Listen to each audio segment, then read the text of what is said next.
ગઝલકાર કૈલાશ પંડિતની ગઝલનો એક શેર છે કે તમારી ઉદાસ આંખોમાં સપનાઓ ભરી શકું, તમારી ઉદાસ આંખોમાં સપનાઓ ભરી શકું, મારું ગજું નથી કે આપને છેતરી શકું, મારું ગજું નથી કે આપને છેતરી શકું।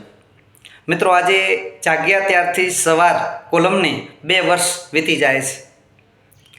નિરુદ્દેશે નિજાનંદ માટે શરૂ થયેલી આ કોલમ થકી મને ઘણા સાહિત્ય રસિક મિત્રો મળ્યા, તો વળી ઘણા મિત્રોના મેસેજ અને એમની મળેલી દાદ થકી આ કોલમ જીવંત રહી છે। ત્યારે એ તમામ ભાવકો માટે કૈલાશ પંડિતનો આ શેર ગણગણવાનું મન થાય।